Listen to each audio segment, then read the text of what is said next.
hoje é um dia muito difícil para aqueles que não gostam do Tite, né? E isto posto, não por acaso, a escala deu uma poupada em Ricardinho Martins. O que ele ia fazer aqui?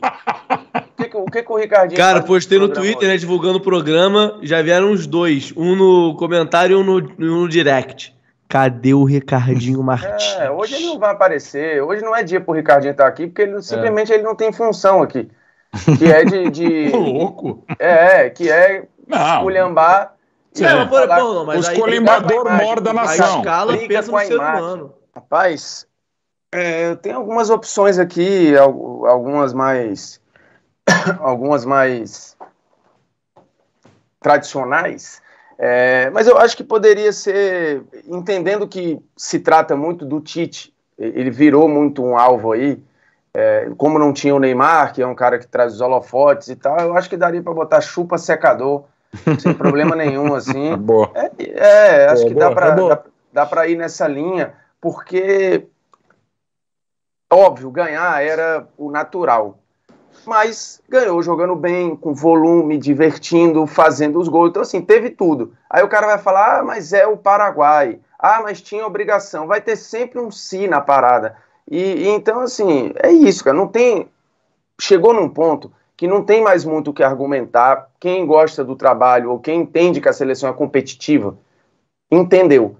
Quem não entendeu, só vai entender se o Brasil ganhar a Copa. Então não tem muito o que fazer. Virou essa dicotomia mesmo aí. Mas ontem acho que foi um jogo divertido o suficiente para dar um respiro, acho que para dar confiança para alguns jogadores, como por exemplo o Coutinho, né? Acho que o Marquinhos fez um grande jogo, né? O Rafinha cada vez mais consolidado, o Matheus é um cara que acho que furou fila claramente aí, e vai botar em risco alguns convocados mais tradicionais, mas você ia falar, Luiz. Não, porque assim, eu entendi o começo da sua fala, mas eu acho que o que gera e o que tem que ser discutido é quando até quem considera que a seleção brasileira está num ótimo nível, caso seu, por exemplo, é o nível de enfrentamento. Um nível competitivo, desculpa. É o nível de enfrentamento que a seleção tem para te dar essa impressão. Porque, por exemplo, o jogo de encantamento, que talvez tenha sido o jogo de ontem, é contra uma adversária, ou contra um adversário bem frágil, diante do cenário de Copa do Mundo, que é o cenário que o Brasil tem que jogar no alto nível e ser competitivo, entendeu? Por isso que eu acho que tem que ser discutido, mesmo para aqueles que só vão achar que o Brasil é competitivo lá na Copa do Mundo sendo campeão, porque é mais difícil você analisar o real nível quando o enfrentamento é contra adversários muito mais fracos do que você, entendeu? Mas isso aí acontece em outros cenários, como por exemplo na repescagem europeia, que tem muita seleção boa aí que se estrepou. Por exemplo, Portugal, que até um dia desse era tratado como uma seleção, coletivamente falando, com uma estrutura de time melhor que a seleção brasileira. E num grupo que, beleza, você tinha uma figura ou outra ali mais ameaçadora, mas Portugal foi para a repescagem e corre sério risco de ficar fora da Copa. A Itália, campeã da Euro, que foi campeã jogando bem, mas não jogou melhor que a Espanha, por exemplo, na semifinal, nem fez uma grande final. A Itália está aí na repescagem, se complicando contra seleções que, se fosse a seleção brasileira, a gente estava esculhambando. Eu não estou dizendo que o nível da eliminatória sul-americana é espetacular, mas, num geral, de novo, eu falei isso, acho que no ano passado, e repito agora, não tem nenhum grupo na eliminatória europeia, nenhum grupo, que você enfrente uma sequência, por exemplo, que o Brasil teve recente de Uruguai, Colômbia e Argentina. Por exemplo, não tem essa sequência. Nenhuma seleção europeia pega essa sequência. Nenhuma. E lá, assim, para uma grande ficar fora, tem que fazer um esforço. Assim, às vezes cai... Oi. Porque, assim, aqui, lá o tropeço, ele tem um peso maior. Maior do por que causa aqui. do sistema de disputa. Porque Exato. se aqui fosse em grupo, a gente já teria gigantes fora... Gigantes assim, né? A Argentina está desde 86, está em todas, o Brasil está em todas, mas a Coreia do Sul também está em todas as Copas de 86 para cá. Mas se tivesse o sistema de grupo, provavelmente, se bobear, até o Brasil já podia ter rodado. Porque o sistema pontos corridos, ele de fato premia mesmo seleções que são muito consistentes. E esse é o ponto.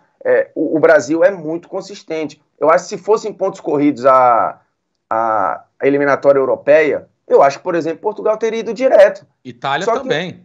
E a Itália provavelmente também, mas não é. Então, assim, o sistema, além do nível de enfrentamento ser diferente, e em alguns jogos, mas o sistema de disputa dá para mim, uma desvirtuada na análise também. Eu também acho. E eu tô contigo nessa fase, falo isso aqui toda hora. Dependendo do grupo, você faz, lá na Europa, você faz, né? Tem um grupo de 6 seleções, tem 5 adversários. Você, na verdade, tem um adversário. Você define a Copa do Mundo em um jogo, que foi o que aconteu com Portugal. Exatamente. Você define a sua Copa do Mundo contra a Sérvia. E lembrando que a Alemanha perdeu para a Macedônia do Norte, né? Lembremos que Sérvia deu muito trabalho para o Brasil na Copa de 2018. Sem dúvida.